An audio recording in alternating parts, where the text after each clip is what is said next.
Hey guys, welcome back. Tisha here, back for another chapter reading of Christine Brown Woolley's Sister Wife, a memoir of faith, family, and finding freedom. Go ahead and do me a favor and hit the like button. For the people who are new here, I always read books up here, but I don't normally post this often. Like normally it's a every other day thing. You get a couple of chapters and then we're done. But I am pushing this one out faster because I know it's going to be heavily discussed and I want to be a part of the conversation. Like I'm trying really hard not to get any spoilers. So if we can get through it, then we could go ahead and just enjoy the streets. The YouTube streets and the Reddit streets for those of us who don't already have like the audio, because I know some people have already listened to it, and I appreciate you guys for not giving spoilers. But that's why I'm pushing it out so quickly, because I know some of the usual book fam is like, wait a second, Tisha, you doing this faster than you normally do it. I know. Don't get used to it.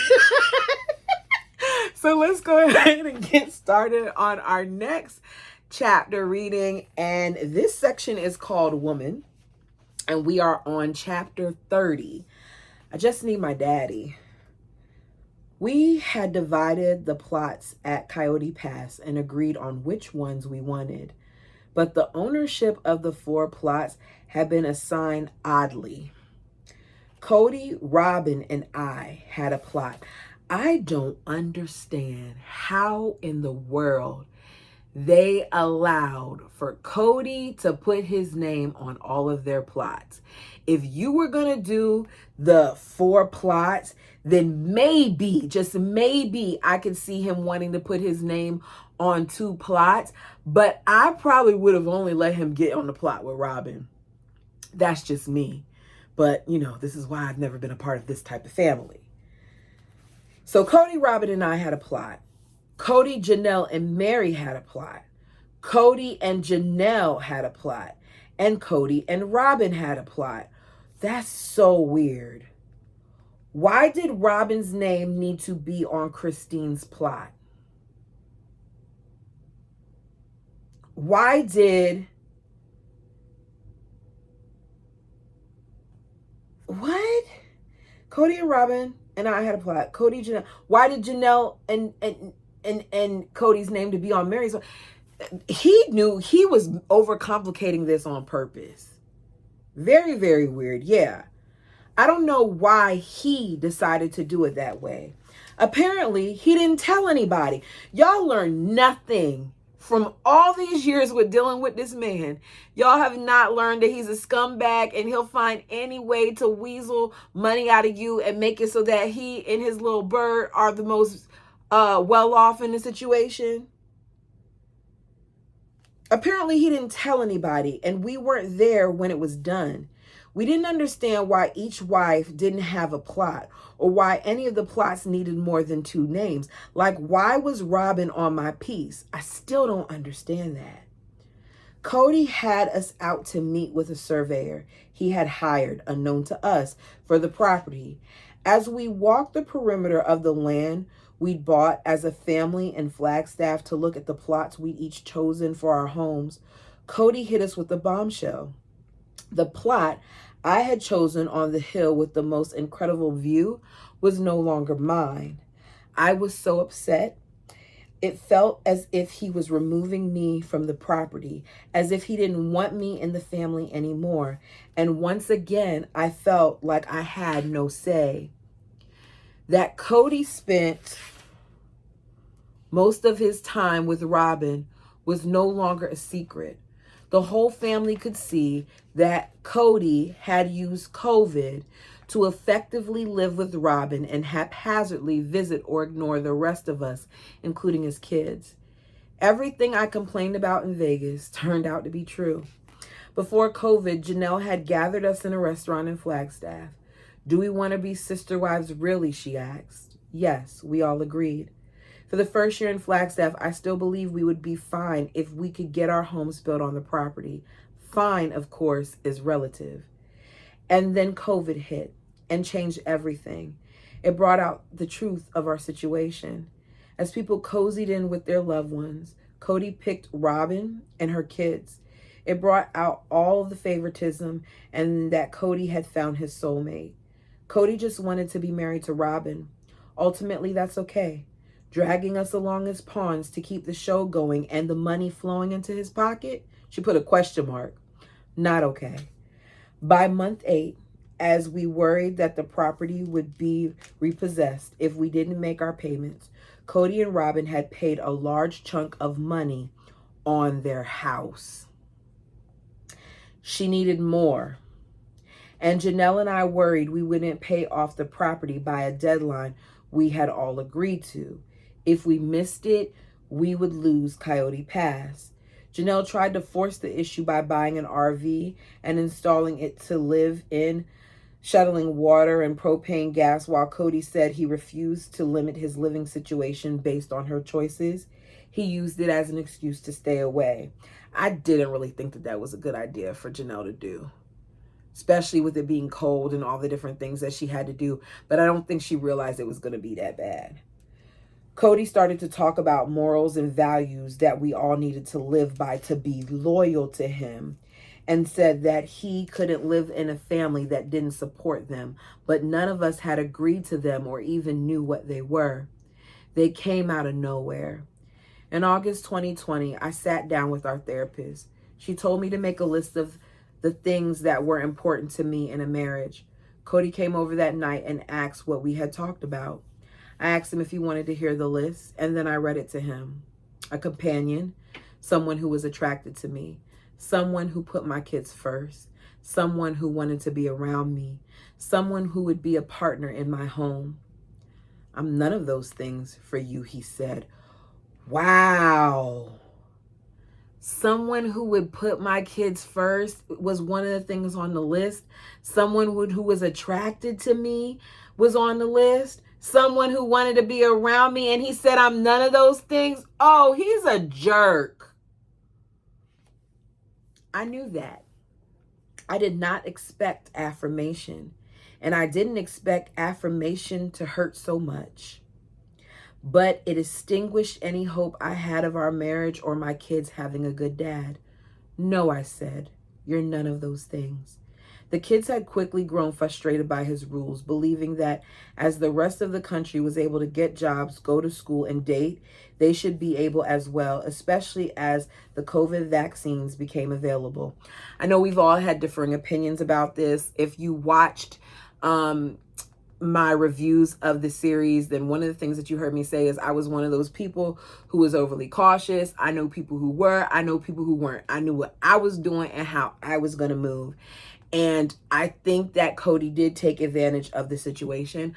I think that even with what he was trying to do from going from house to house was putting people at risk. And I find it very, very telling that he got it, and it wasn't from the other homes. He actually got it from one of Robin's children. And he was out and about not wearing masks and doing things and going to weddings and all these other things. But he was so judgmental of Janelle and Christine going to see their kids, and Mary going to see her kid or tending to her business. Meanwhile, he just didn't want to do certain things if it wasn't convenient for him. But any child who didn't follow the rules was ostracized and accused of being disloyal. In Janelle's case, Cody insisted she chose between him and her kids. Easy peasy. About 7 months into COVID, as our family struggled to stay connected, Isabel desperately needed surgery. It would become a defining moment. Yeah. We had known for years her surgery was inevitable. Her back curved at 77 degrees, causing her spine to look like an S. That curve affected everything from how her muscles developed to her posture, causing her to lose a couple inches in height. And it hurt. Every day that kid was in pain. I could see it in her face. I'll never forget her sitting out there, breaking down, crying as he told her that she needed to wait. Something as simple as sitting to do her homework looked as if it tortured her. We had hoped to wait until after the pandemic and until after she had finished growing so she could have a different surgery from the typical steel rod version that would limit her movement for the rest of her life. For months, she had performed her exercises and stretches, hoping to slow the progress of the curve. We saw a lot of that. We saw them pay extra money for her to go to a camp and them claim on the machine that her curve got reduced in degree and all that other stuff, just for her to then go to the specialist and find out that it was still progressing. Not as fast, but it was progressing. And she had done wonderfully well. But the stretches couldn't postpone the inevitable. Cody kept talking about how I was traveling as if I'd been on vacation and not worried about putting the family at risk. And Isabel's surgery was not elective. She hurt all the time. It's time, her doctor said. The surgical center required us to be on the East Coast and quarantine for 2 weeks before Isabel could go in. It was only an hour from my sister's house, so in September 2020, we stayed with her for the 2 weeks. She agreed to quarantine with us. I thought Cody would come with us because it was a major surgery and because he had talked before about being there for her. Isabel and I met with him outside the house, as usual, to tell him, "Well, I'm not going to go," he immediately said as the cameras rolled. Yeah, he didn't even think about it.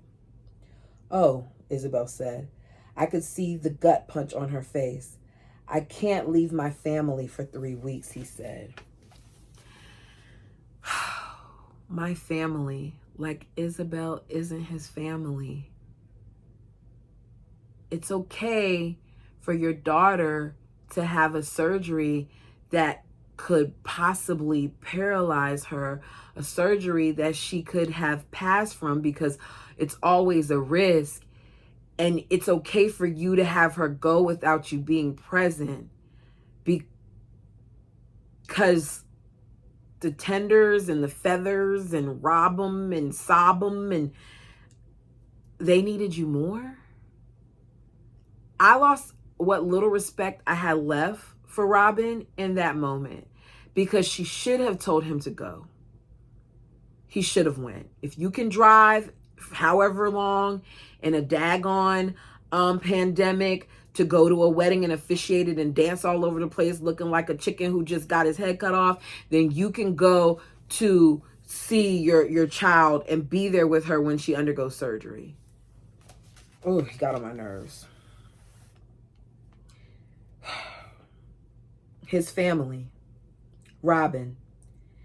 Isabel just looked at me in shock. Oh, my heart. This was arguably the scariest thing she had ever faced, but he needed to put Robin's kids to bed. The dad with the posse of kids in matching tool belts, the one I had loved in Wyoming, was gone. "Why do you have to go?" Cody asked me. "Isn't it really close to your sister's house? She can watch her." Oh, my goodness. Oh, my goodness. Oh, my goodness. "She's 17, I said, trying to keep my voice steady. "This is a major surgery, and I'm going to be there." "Well, I can't go," Cody said. "I think you're going because you know it's COVID and you know I can't go." It's always about him. It's always about him. Your child is getting surgery for something that you know she's been struggling with for all these years. You said very early on back in Vegas that you didn't want her to get surgery, and they started putting it off then because you didn't want it. She's been in pain since. But, oh, you don't see how much pain she's in and the migraines and all those other things because, wait, you're not there. The way if I was Christine, that I would have laid into him on the camera for all to see. Oh, he would have walked off the same way he did when Janelle got his butt together around Christmas time.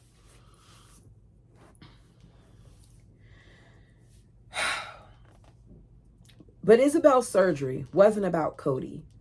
"I thought you were going because when we talked about it before, you said you would," I said. He come to several of her doctor's appointments, including in Michigan. He'd been there when she was tested after all her exercises. "I need to go inside now," Isabel said. "It kills me that she looks so vulnerable and that so many people saw her in pain." Cody left. I went inside and Isabel looked so sad. Let me tell you something. Isabel may have looked like she was in pain, and I know she was. But the vulnerability that Isabel showed, she's so much more than her father. She's so much bigger than that little man. And I really, really hope that she's doing well. And I hope that some of that pain has been, kind of, it never goes away, but it has eased up a little bit. Because he's not even worth it, yo. He's sick. What does he mean he can't go to my surgery, she asks. I don't know, but I'm going to be there, I said. I thought we were his family, she said. I did too. I decided we would make the best of it, and I would choose to be positive. My kid needed me. She needed to believe that her dad wanted to be there.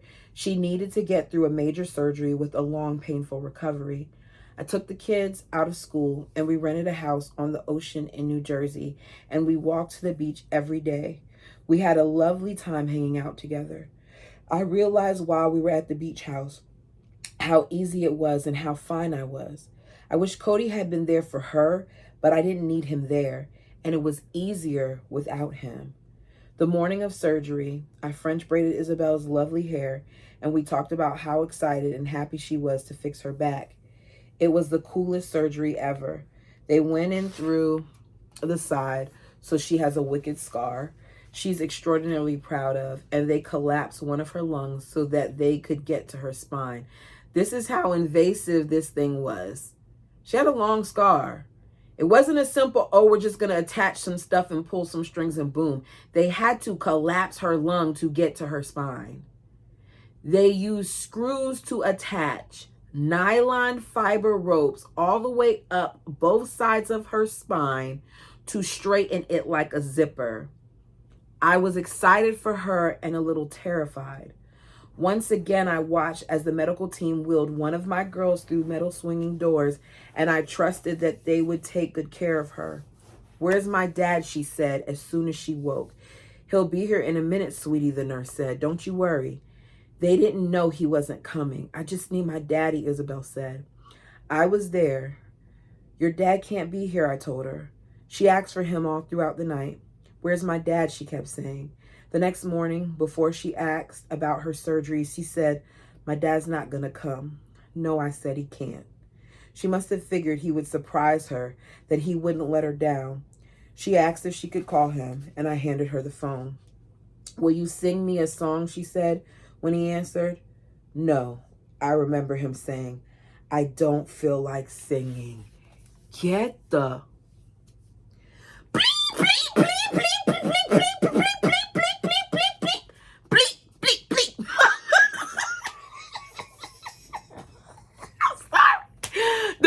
Me cursing. What do you mean? No. Your baby is in pain. She's on all types of drugs. She's been asking for you all night. She asks you to sing her a song and you tell her no. I don't care how you sound. You sing her a song. I almost lost my mind. The nurse kept asking, who else is here with you? It's just me, I'd answer. And I realized that was fine too. The surgery went great. Isabel still has a bit of a rib hump from the twist in her spine, and she may always have it, okay? But her curve went down to 17%. So just a breath of a curve. The S is gone, and she has 100% range of motion. Awesome. Which she would not have had with the rod. It felt like one of the best things I've done as a mom. We stayed at the hospital for 5 days, and then we went to my sister's house. Isabel was in pain for a while, months after the surgery, but I could tell she felt hopeful that it would improve, rather than steadily getting worse as had been the situation before. And I realized I can handle it on my own just fine. Fine. But I meant it. Not fine like I didn't want to talk about it. Not fine like I would struggle through it. Fine like I was enough. I didn't need Cody there. And it was much less complicated without him. I'd always wondered if I would be okay alone. I'd heard Mary through the years say, I'm okay alone. But it didn't seem like she was. She didn't like it. And it was imposed on her, I thought. I didn't want to be fake fine. I didn't want to fake being fine. But I was fine alone. Cody hadn't wanted to be away from Robin and the kids for the 3.5 weeks we were gone, but he could have come for part of it. 3.5 weeks. 3.5 weeks was gonna like jack everything up for him. Oh my goodness. It's terrible. He could have been a guest at the hospital afterward. He also could have come to see her at my sister's house. Exactly. When we got back to Flagstaff, Cody visited Isabel a few times. We had a reclining folding chair she could sit in as she recovered, and we'd take her outside and bundle her up, and he would hang out with her. So this girl is going through recovery, and because he want to make sure, even though at this point testing and all that other stuff is available, because he wants to make sure that he doesn't catch anything, he has this child that has these screws in her spine, who has limited mobility because she's still recovering, come outside to sit in a chair and talk to him outside. Come in the cold, which if you've had any type of surgery, you know that sometimes the cold will make you ache. Aspen, Mitch, and Hunter did come out after the surgery to spend time at my sister's house. Cody didn't know that until he saw the episode. It made him look bad. Oh, well. Goes to show you how much he doesn't even communicate with his kids, because he would have known that if he had a relationship with them. It made him look bad. Really bad. It shouldn't have mattered. Isabel already knew. Chapter 31. You're not allowed in my room. During COVID, I locked myself in, bought masks, fretted over every runny nose, and figured it would all be over quickly. In the meantime, I cozied into my home with my girls and my thoughts. It was the first time I had time to think in years. In our church, we're taught that if we live plural marriage, we'll be rewarded. We'll create worlds together for eternity. Not long after Isabel's surgery, as I walked down the stairs from my bedroom loft to the main floor, I had an epiphany. I'm going to create worlds with Cody, Robin, Mary, and Janelle, I thought, for eternity. I felt as if my heart flip-flopped like a spastic, angry little fish. I don't want to create worlds with these people, I thought. I don't want to be doing this for eternity. For all eternity, my opinion and my needs wouldn't matter. I couldn't make it fit. Not only that, she has to be called up by him, according to this. And if it's a thing where he doesn't like her, he's obviously not going to call her up. So what? She just be waiting somewhere? Yeah, I'm gonna leave it alone. For all eternity, my opinion and needs wouldn't matter. I couldn't make it fit. I sat down hard on the stairs. The loft had been a family room, so there was no door at the bottom of the stairs. Floor-to-ceiling windows frame a stunning view in the loft, so my kids weren't thrilled when they found out it wouldn't be a communal space. I loved it. But we didn't have any privacy without a door. Let's put in a door, Cody said soon after my epiphany. Could this mean we might be moving toward a physical marriage? I was in a bit of shock because I had just had my epiphany, because he had already told me he couldn't give me what I needed, and because he had so thoroughly deserted us during Isabel's surgery. Was he trying to make amends? He had been coming over at 5 or 6 at night based on whether we quarantined and showed no signs of illness, and we hang out with the kids, eat dinner, and play a game. The kids knew to be on their best behavior, and we discussed what they might tell Cody while he was there. She's having to prep her kids on how to act when he comes over. This is their father. A story from school, a book they read, but he had been on his phone the whole time, even during dinner, disengaged from all of us. Can you not do that at dinner, I'd ask. He'd get upset and frustrated. I have to watch this, he'd say, and go back to his phone to watch some video. It was awkward between us. Sometimes we tried. We watched a few television series together. On the weekend, he'd still come over at 5 or 6, never during the day. He'd play a game with Truly, or we'd all watch a movie together. Then he and I would go upstairs to my bedroom. He would sit in his chair with his phone, and I would go to bed. That was our routine. What was the point in coming over? Janelle described that he kind of came over late too. So this is definitely what he used to do. But a door would mean the children couldn't hear us or inadvertently walk in. Did he want to be my husband with benefits? It had been a minute. A door. This will be great because then Zelda can't get up here, Cody said as we framed the entrance at the bottom of the stairs. I think that's the cat. Zelda, the cat, yeah. I suddenly understood. It wasn't about intimacy. It was about the fur. I wanted clarification, maybe to force a decision. You know you talked a lot about Zelda and keeping her downstairs, I said after we finished the job. I thought we were putting the door in so we could have the intimate part of our marriage back. I'm not really interested in that with you, he said. What I said? After everything, I still feel sick. 25 years. I never have been. I known he had what? He hadn't. Who looked at this book? It says, I know he hadn't found. Okay, so I'm going to read this my way. I know he hadn't found me physically attractive at the beginning of our marriage, especially after the comments in Becoming Sister Wives about how disgusted he was when I ate nachos in his car. But I thought that had changed over the years, especially after I had gotten my weight down. I don't know why Cody acts like Christine isn't beautiful. I've said this before. To me, Janelle was always the prettiest. I felt like Christine was beautiful as well. Robin, I don't feel like she was all that. Pretty girl, but not all that. But for whatever reason, he was really, really gone off for her. But Christine is beautiful. So I don't know. I don't like how you treat your sister wives, he said. It's not his sister wives, it's the bird. Wait, he's never been interested in me because he doesn't like the way I treat my sister wives? This is the man who said I saved the family's bacon because I had helped mediate between Mary and Janelle. I don't like how you treat Robin, he said. Yeah.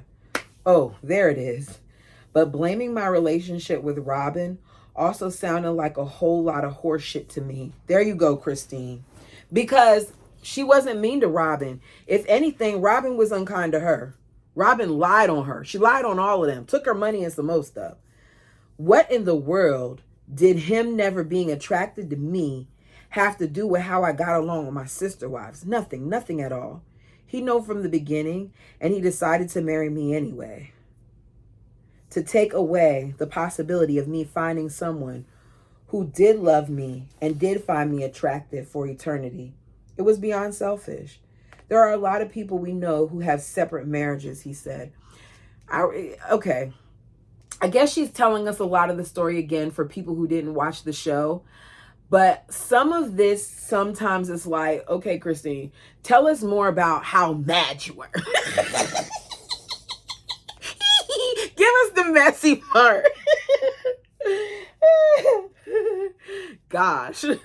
So Cody could go to one of his other wives, but I would be eternally fated to no sex. Sounds great. I didn't get married because I wanted eternal abstinence. You shouldn't have proposed to me, I told him. You shouldn't have told me you loved me. I went to bed, and when I woke up the next morning, I sent him on his way. The girls and I went out of town, and we were doing the 2-week quarantine thing, so he didn't come over again for about 6 weeks. But he can't be away from his family for 3 weeks. And he was fine with not seeing Christine's family for 6. Then he came over to spend some time with the kids. And as we all hung around outside, 6 feet away from each other, I asked if we could talk alone. I don't want you sleeping in my bed anymore, I said. You're not allowed in my room. Whoa, wait, he said. No, I only want people in my room who want to be there. And right now, that's me, I said. He didn't say anything, or anything I remember. He left soon after. When I went back to my room, I realized his stuff was everywhere, and it made me feel nauseated. I don't even want him in my room to pack up his stuff, I realized. I don't want him in my space. When he came over, I wanted him to spend time with the girls, not packing. I knew it would take him forever. I remembered watching how things had shaken out with Mary, how every time we'd move Mary, he would find a box of his stuff and would keep it in his truck, slowly moving out without saying he was moving out. Mary had his things, and rather than just taking the things because he hadn't been there, he just he's a coward, yo. I wasn't going to give him that control. He doesn't get to decide that, I thought. Good for you, Christine. I spent every morning before the girls woke up packing his stuff and taking it to the garage. Weeks later, he came over and started heading up the stairs to my bedroom. Weeks later. Interesting how the show made this thing seem. Because I went to the garage and Cody's things and Cody's books and Cody's... Weeks later, you came over. And why are you heading up to her bedroom if you're just going to sit in the couch and be on your phone? Weeks later, he came over and started heading up the stairs to my bedroom. You're not allowed to come up to my room, I said. All my stuff is up there, he said. I told him it was in the garage. So he didn't discover it. She told him where it was. One of those great TLC edits, right? What am I supposed to do with that, he asked. Don't know, don't care. Where am I supposed to stay? You're the one who wanted a separate marriage, I said. You have other houses. Go to one of them. You go, girl. So what am I going to do? Just come here and hang out with the kids and leave? That's exactly what you're going to do. I told him our marriage was over. I told him I would be moving back to Utah. Funny thing about living life on a reality show.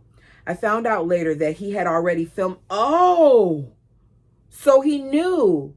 I found out later that he had already filmed himself in the garage, discovering all his boxes. He even counted them. So he went up those stairs to kind of check her to see what she was going to do. He already knew that she was done when he saw the stuff in the garage. Cody is full of crap. After I told him he wasn't allowed in my room anymore, I went around the corner of the house and let out a primal scream. Ah! It's in all caps, but I'm not yelling that loud. I didn't realize he hadn't left yet. Oops. It felt so good. It was my moment. My, capital letters, moment. When I felt strong, then I went up to my room and I was so excited to have my space be my space. He existed in such a dark cloud, and I didn't have to deal with it in my safe place anymore. I just got to be me. In our church, you're supposed to get what's called a spiritual release if you want a divorce. We obviously weren't legally married, but to stay on good terms with the church, they want to be the final authority. But I had already left the church. So I just think of that day, my primal scream day, as the day we got divorced. It's my mental divorce day. In my calendar on November 2nd, 2020, it simply says freedom. There was no committee. I got to say when we were done, I'm not your wife anymore. And she put nacho.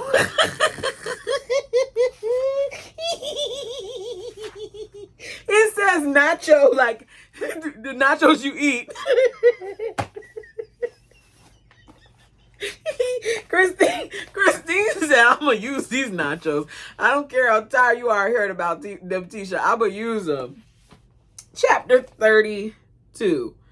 What did the nanny do? You better come on here with these sayings, girl. I know we were frustrated. I know we frustrated the TLC team and our viewers sometimes. We went from this seemingly happy family to, oh wait, Mary and Cody haven't been together in years. Cody spends all his time with Robin. Some of the stuff we saw and knew though. We weren't surprised about Mary and Cody. We weren't surprised about him favoring Robin. Like some things we figured out on our own. Cody doesn't help out with the kids. The wives aren't best friends. The director eventually resorted to asking questions the audience can hear, just so you know he's trying, that he had the same question viewers did. We wanted to be respectful. We still tried to not fight or be catty while on camera. This wasn't, Desperate Housewives of Polygamy. But where there had been cracks before, hold on 1 second. Sorry. Where was I at? I don't remember. Okay, this wasn't Desperate Housewives of Polygamy, but where there had been cracks before, chasms developed in Flagstaff. We didn't see each other as often because of COVID, which meant we often learned things through family gossip or worse, through the end of season tell-alls. I love Sukihana Krishnan, Krishnan, who does our one-on-one interviews for TLC. But we never knew what she was going to hit us with. Those interviews were the hardest thing we had to do because it felt like they were looking for gotcha moments. I've been one of the people in the past who've complained about Suki feeling like she wasn't doing enough. But I think that Suki's trying to keep her job and she doesn't want to end up fired the way Tamron Hall was. But she did do better with this last tell-all. They got them. It got spicy, and that's good for ratings, but not good for my head. COVID pushed everything into weird. TLC sent out 17 pages of rules for the cast and crew to abide by to keep everyone safe during filming. I bought a bunch of new clothes that better fit my body and my move away from frump. And then I would have to try on the clothes and send pictures to TLC to approve for different looks. What? The producers had pre-approved our outfits before, but it became even more important during the pandemic. Since we wouldn't be sitting together or even seeing each other, they wanted to make sure we all weren't wearing Metallica t-shirts or whatever. We did come up with some outlandish stuff, and they finally started picking our outfits for us based on what we had. They also taught us how to do our own makeup. I'm sure that was obvious. In Vegas, we had all glammed up a bit with eyelashes and so forth on set. But in Flagstaff, there would be no makeup person. Can we just talk about Janelle for a minute? She could have gotten by with no makeup at all. It was hard not to think You Suck People magazine. She looked so freaking good on the cover. They wanted us to do our hair the same way each time we were on camera too. So reality TV. But a little different from reality because most of the time I'm barefaced and in a ponytail. These were strange things to think about as I worked on my escape, but by this time I was pretty used to focus on appearance. After 3 months of living separately from everyone, Janelle and I had formed our own little COVID pod. We tested, masked, and followed the CDC rules, especially during filming weeks when we had to follow an extreme protocol. We felt comfortable spending time together. In the meantime, Cody and Robin had a nanny for her kids. This irked me because the 3 original sister wives had always helped with childcare, and Cody had always told us to ask each other for help rather than pay someone to do it. And Robin didn't have a job, and the kids were going to school online, and I'm sure she's claimed that it was for the little ones. Oh no, she said it was a tutor. That some of that stuff, well, never mind. Maybe she didn't know. Let me be quiet. It also meant they had someone who lived outside the house coming in daily during the pandemic. Janelle and I wondered soon after Isabel and I got back from her surgery why we couldn't hang out with the rest of the family, especially since the nanny could. What were the rules for her? Did she wear a plastic suit at all times when not at Robin's house? Did she go through a disinfection tunnel before entering Robin's home? Did she have a mutant gene that left her permanently inoculated? We had a family meeting just before Thanksgiving in 2020 to talk about whether we would spend it together or not. Mind you, she's already known she's gone because Thanksgiving 2020, they had a family meeting. Could have been a little bit because they could have had that meeting at the beginning of November when she already said she was done or later on. Either way, she knew she was leaving. I told Janelle I would just ask, what does the nanny do? You know, I saw the memes you guys came up with, and she put a laugh out loud. It was a big question, big enough that I had it emblazoned on a t-shirt that I wear for my morning workouts. What does the nanny do? Why was the nanny allowed in the house, but the family wasn't? That's when Cody gave us the list of rules. No jobs, no visits to girlfriends, bleach your mail.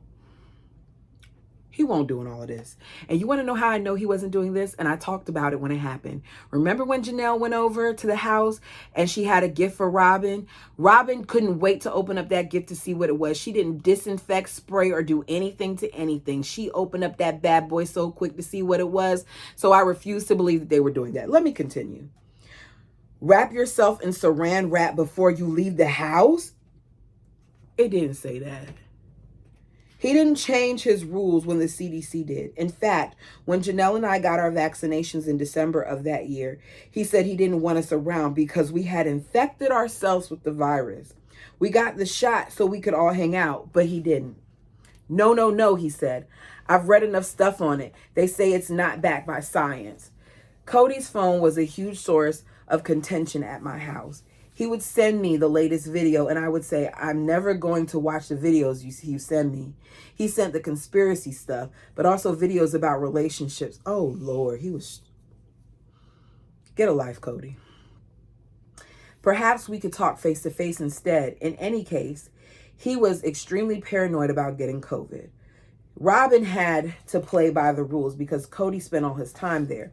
Though I do think they came up with the rules together. Yeah, because she was overly paranoid. That's who she is. That's what she does. I said before, she is part of the reason why her children are so anxious, because they were not like that in the beginning. And this is coming from someone who struggles with anxiety. And I'm telling you, some of that stuff came from her. That's how most households did it. We were not a part of that household, and for the first 9 months of the pandemic, Cody and Robin were the only ones who knew the rules. Everybody else, do whatever you need to do for your own household, Cody said. That's because they didn't have rules before that. Roger that. 2 months later, the nanny got COVID. She was fine. In any case, I told Cody that my kids wouldn't be there for Thanksgiving. They couldn't follow the rules and keep their jobs and relationships, and I would be with my kids. That was the first year I wasn't with everyone for Thanksgiving. Janelle did the same. We planned to hang out with her family, but then her sister got COVID. Oh, I didn't know that. Instead, I went to Aspen's. That was amazing. Thanksgiving had always been stressful because it had been so many people, even if I had enjoyed the bustle and sisterhood of it. Pies with Janelle anytime. I asked Aspen what time she wanted to have dinner. Oh, I don't know, she said. Why don't you come over and we'll cook, and when it's done, we'll eat. Whoa. I went over Thanksgiving morning. Let's just have a mimosa, Aspen said. We started to cook, and she had this concierge experience plan. Every meal at her house is perfection. Last night, chicken parmesan with lemon caper sauce and roasted vegetables. Go ahead, Aspen. We chatted about the past Thanksgivings where everyone ran amok and where I never got a chance to sit down for the meal, and it felt like it was all over before it began. We tasted and played, and we even sat. Why don't we just have some wine, Aspen said as she opened a bottle. We drank wine and we cooked, and the whole experience was magical. I wasn't worried about what time anything had to be done on the table. There was no stress. There was wine. Mitch, her husband, that man can cook a turkey. All the food was delicious, and we savored it slowly. Did I miss the madness? Yes. Did I enjoy sitting down through the meal and having real conversations and feeling relaxed? Oh, yeah. All that goodness helped me prepare for the things that needed to come next. And that's where we're ending this reading. Let me know what you thought. Until next time.